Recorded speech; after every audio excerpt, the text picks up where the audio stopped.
Hello, I'm Bill O'Donnell, and welcome to another program on spirituality. We're right in the middle of a two-part remembrance of the late Pedro Ribera Ortega, who passed away in January 7th, 2003 in Santa Fe. And Pedro was a wonderful teacher and historian, and just a fabulous, fabulous guy that taught us so much about Hispanic and Native American spirituality here in the Americas, really, but focused in the Southwest. And my guests, again, to my left are Brother Brian Dubowski of the College of Santa Fe and the head of the Institute for Spirituality, and Dr. Tony Rippo, who is also at the Institute for Spirituality and a friend of Pedro's. And it's an honor for us to be here to remember our friend, Pedro. For those who didn't see last week's program, I would direct your attention to a wonderful article in the Santa Fe New Mexican, the newspaper The New Mexican, from January 9th of '03, where they referred to him as New Mexico scholar. Pedro Ribera Ortega passed away, and we were at his funeral, where Father Jerome Martinez referred to him as literally a hero of his people, and I believe he was. Tell us a little about, Brother, your remembrance of Pedro and some of the things you'd like to share with the folks, what you learned from him. Well, I learned from Pedro to be extremely forthcoming. He went into all of the details, both the sterling ones and the defective ones, and he pointed out that to be a real person is to admit both. So it wasn't just to shine people on, as we see quite frequently in the media, but to show the entirety of the person, warts and all. That's true. How about you, Tony?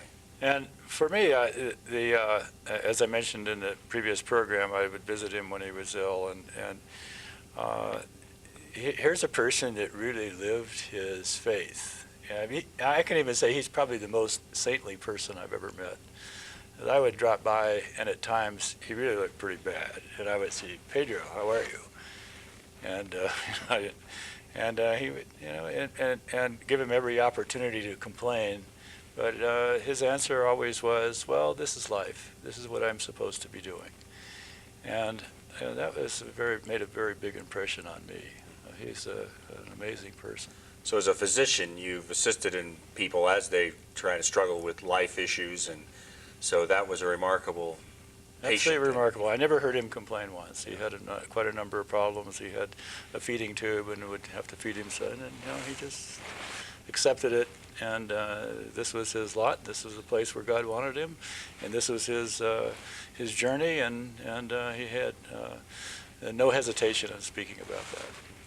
I do remember Father Jerome saying that he lived life to the full, I believe. Right. And you see, Tony hit upon the main reason for all that honesty. You see, if a person stands before God and recognizes that God is the creator, God has provided all of these things for me, and I need to be thankful to them, then there isn't any hypocrisy involved. It becomes a very simple life, which can then be lived to the fullest. Yeah. I know I'd often see him at the cathedral at weekday Mass, at 5:15 Mass, when he was well. He was often there. And his commitment to Our Lady was extraordinary. And I believe he helped start the Caballero de Vargas that started in 1956, of which I believe he was the mayordomo for like 30 years. And if you've never been to St. Francis Cathedral, one of the oldest Marian shrines in the country is there and has been in continuous use. And Pedro will talk about that, actually. And I think we should just go to that piece. It'll be, and we're going to see 3 different segments during this half hour. And this next piece, he starts off with talking about his beloved Our Lady of Guadalupe, and then gives an extensive talk about St. Francis, the patron of Santa Fe. So let's just roll that tape, and we'll come back and talk later.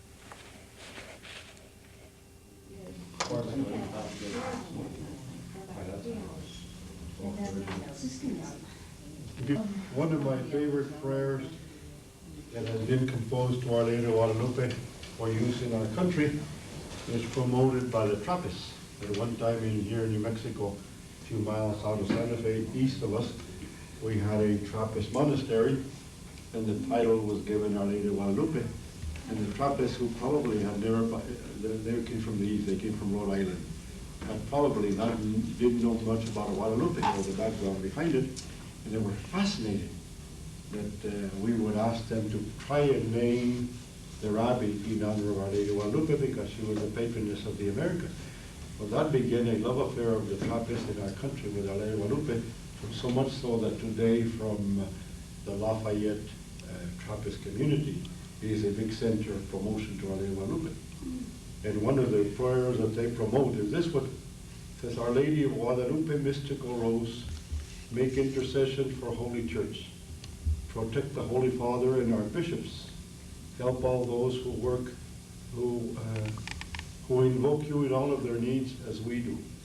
Since you are the Virgin Mary and Mother of the true God, obtain for us from your Holy Son Jesus the grace of keeping our faith, sweet hope in the midst of all the difficulties of our lives, burning charity, and the precious gift of final perseverance. Amen. It's a very beautiful, very simple prayer to our Blessed Mother. And the reason I wanted you to share this is because no matter where you go in New Mexico, you'll find her image. Some people have taken, well, you know, these people venerate La Conquistadora. Yes, she's the same Mother of God that is Our Lady of Guadalupe. No matter whether we're dealing with Guadalupe in Spain or in Mexico City or in Santa Fe, the idea is that she is the Mother of God.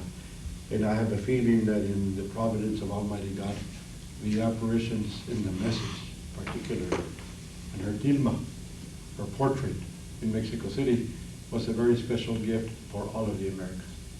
And we can figure that out just as where she appeared. She appeared in the middle of North, Central, and South America, right in the center.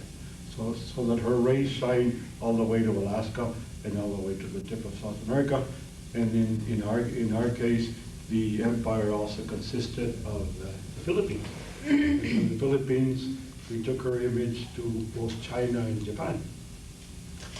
And the Spaniards are very fascinated that the Guadalupe that they know as one of their favorite images in Spain is also the name that Our Lady chose for herself in the New World. So today, after the prayer, I want to use these themes. First of all, yesterday I explained that we were founded in 1610 approximately. It was a via real, it was a royal city under royal permission. We are named Santa Fe. That was just a little bit of Pedro talking about Our Lady of Guadalupe during the summer program in 1994 at the Santa Fe Institute for Spirituality at the College of Santa Fe. You know, it's just a taste. We're just going to give you a little bit. Last week we showed Pedro talking about Peralta, who was the third, I believe, third governor of the territory, or mayor of Santa Fe, I believe. The founder of Santa Fe, and his work in bringing the statue that's right down on Paseo de Peralta, I believe, near Grants, on that corner. You go see that. He did it as a teaching thing. But that gave a little flavor of the kind of teaching that he talked about in his devotion to Our Lady. Any comments from either of you? Well, during the time that he was teaching high school, he inspired many young people in his classes. He taught not only history but languages. In fact, he taught Latin. Amazing. A lot of people took it because he was such a dynamic teacher. But he inspired many of the young people to go on and study their culture.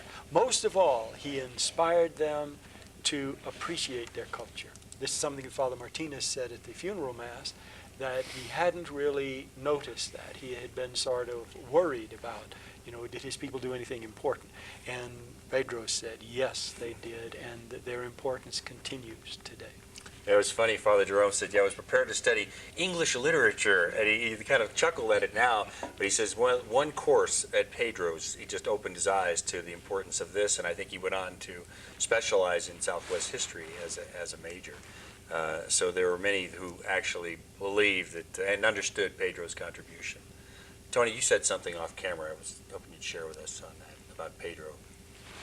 Remember you told me about his house, when he came to your house and told you all about the history of your house. Can you share a little of that? Yeah, well, of course, the Ortegas lived on Garcia Street in Canyon Road, and so he knew the house that we had purchased was owned by, historically, by a family called the Borregos. And Benito Borrego was the owner, and his cousin, Rafael, was the owner of what is now Geronimo's Restaurant. And he was telling the story about how Rafael got crosswise with the sheriff, and they hung him from the front of Geronimo's, what is now Geronimo's Restaurant. But he could go on and elaborate these stories. He was absolutely just wonderful. And the other flip side of that is that as part of the program that we're developing at the Institute on Indo-Hispanic Spirituality, I've gotten out and spoken to different people and Hispanics in the community, and virtually, of course, everybody knows Pedro. And if as soon as I'd mention his name, I had one woman said, "Oh, Pedro used to babysit for me when I was a little child," and there's others mentioned that he was their teacher, and it was always so positive.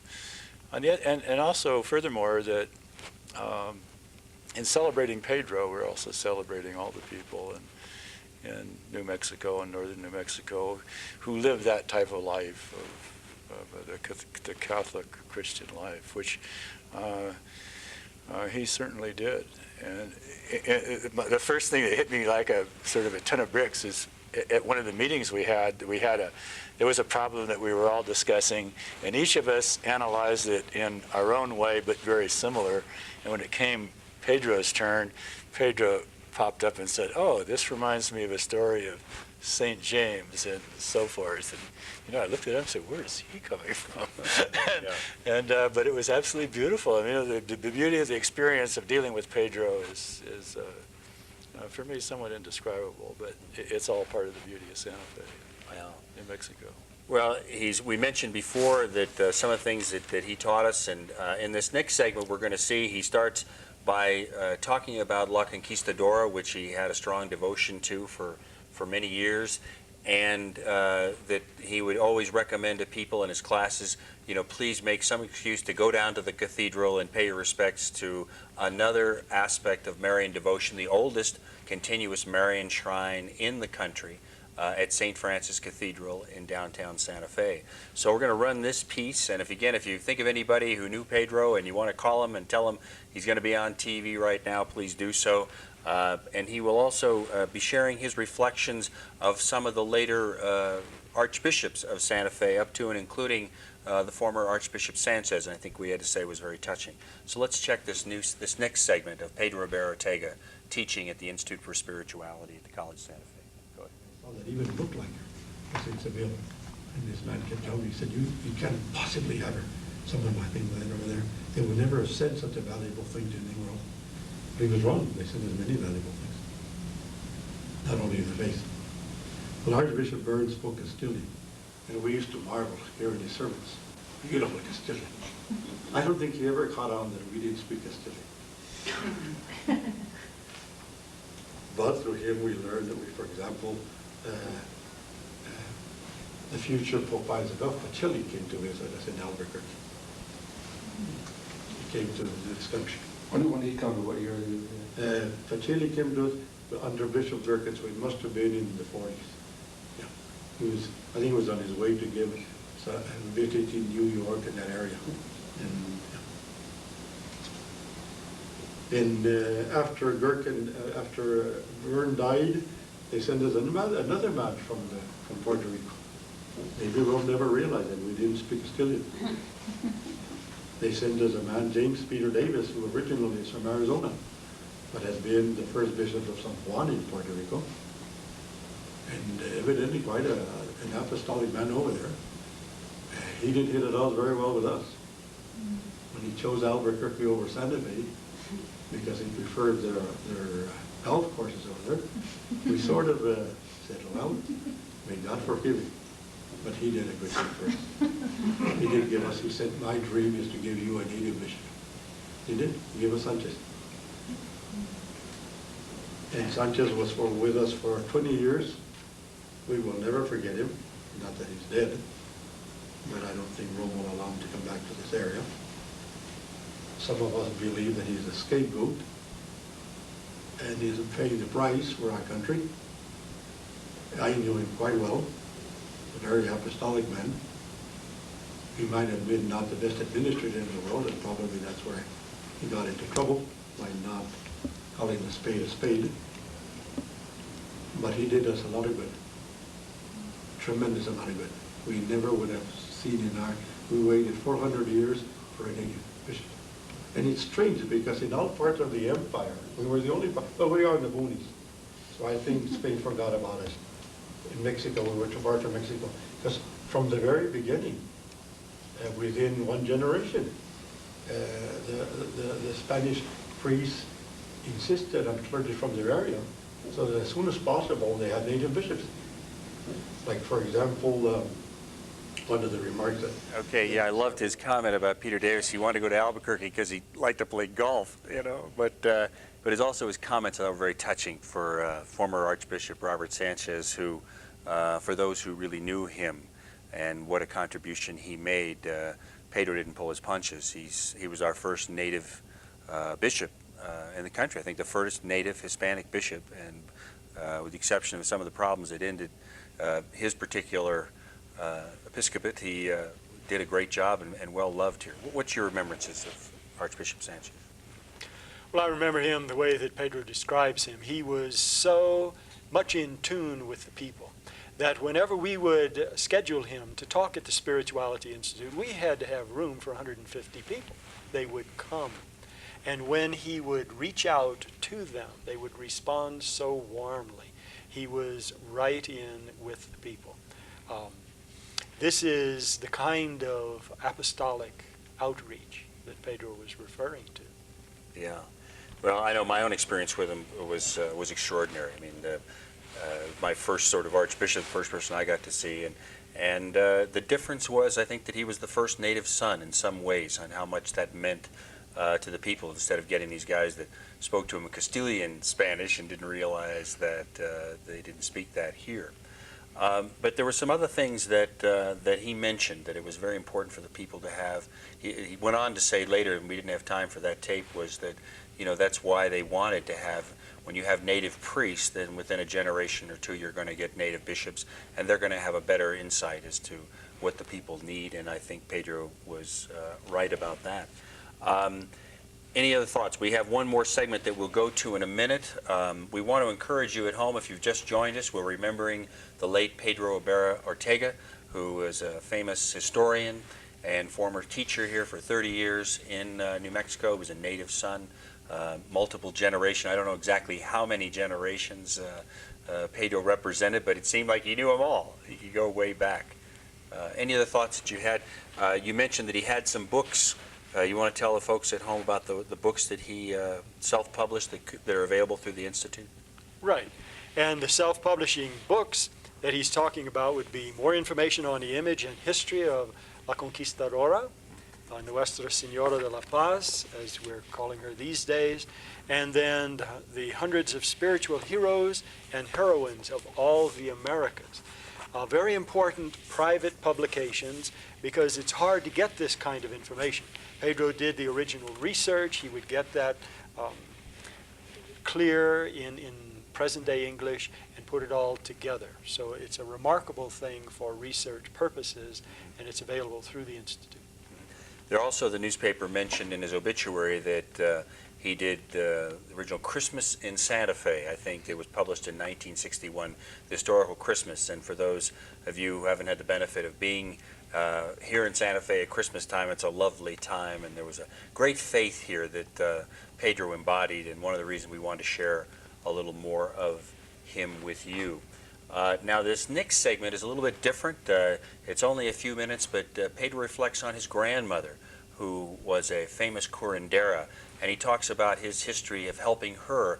And you don't think of him that way as a historian, but he actually learned at her feet and had some interesting remedies you might want to listen in on, and we'll come back and talk to you about it later.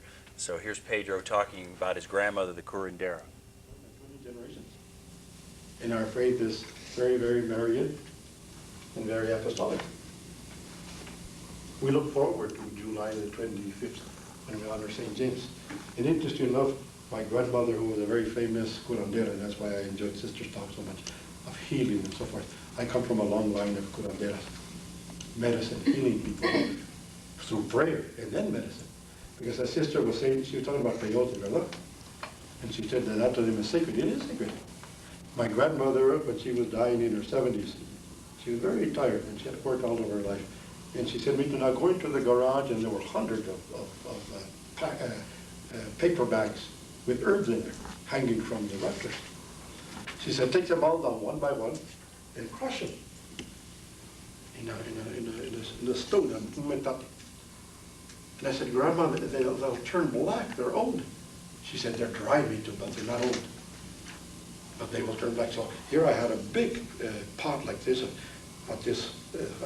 black powder. Now she said, go down to the store and get me some good Italian pure olive oil.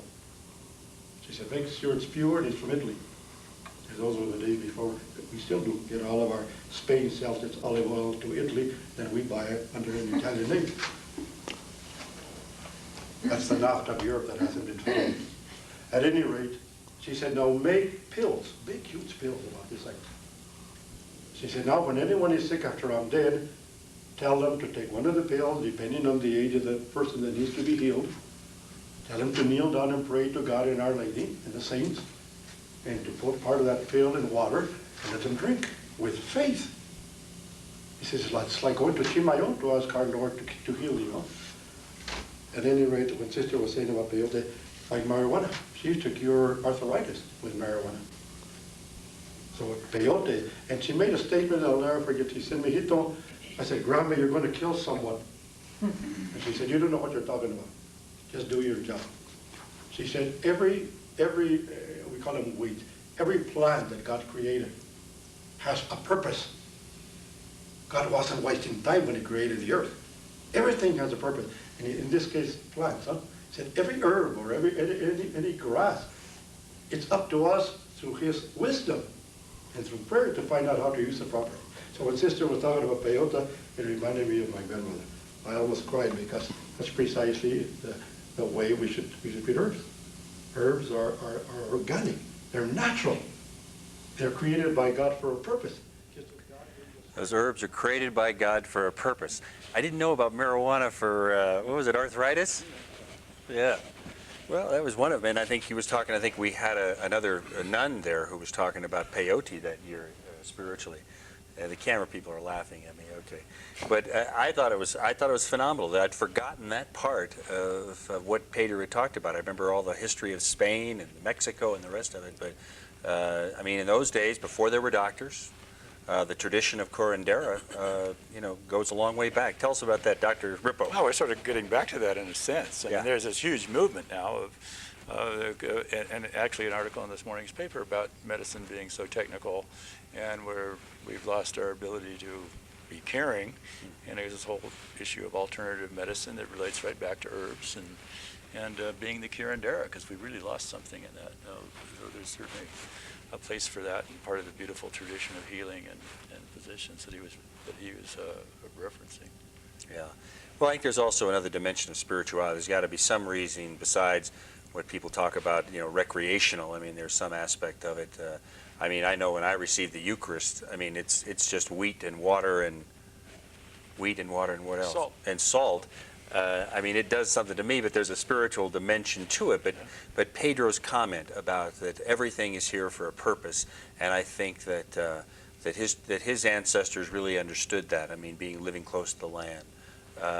Any other comments about that, brother? Well, living close to the land is the key to the whole thing. These people got up early in the morning.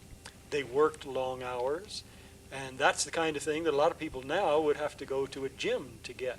See? So they lived an entirely different sort of life. They were up shortly after the sun. They worked all the way through until lunchtime, if they could afford that. Then they worked until supper time, right? And many of them got very little to eat. They worked hard all day. They went to bed when the sun went down. This is a kind of life which is a lot more healthy than what we're accustomed to. They also made good use of the things that grew in nature. One of the things he didn't mention there was poleo. Poleo is available throughout the region. when the brothers came here in 1859, they brought their French knowledge of that kind of thing. And when they found it in the hills, they made use of it. They went there and got the stuff. It's still a part of our tradition as brothers. What is paleo? Paleo is a little plant that grows about 2 feet high max. Most of the time it's between 6 and 8 inches. It grows wherever there is limestone, and it has a specific use for colds and upset stomachs, and it's very much like chamomile. People would know chamomile. Yeah. Paleo is more or less the same.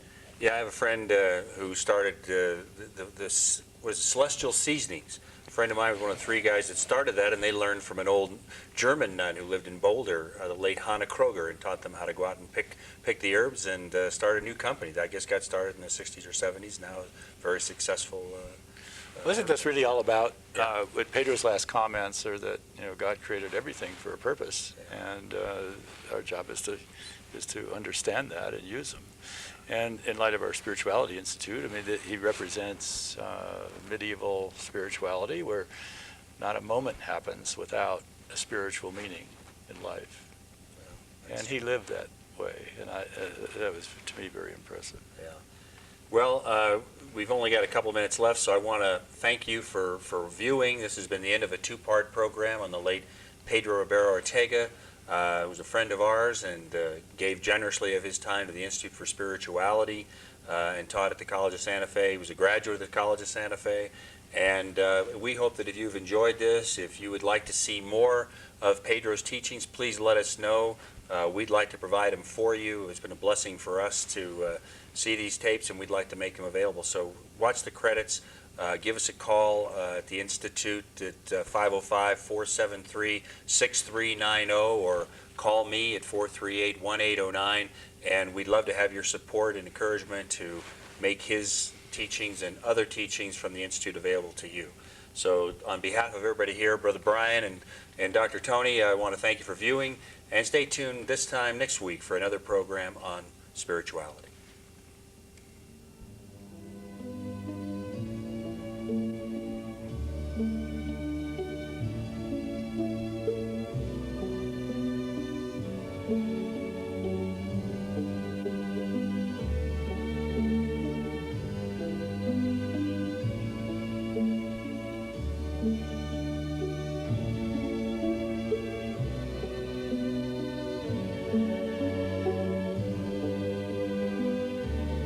Thank you.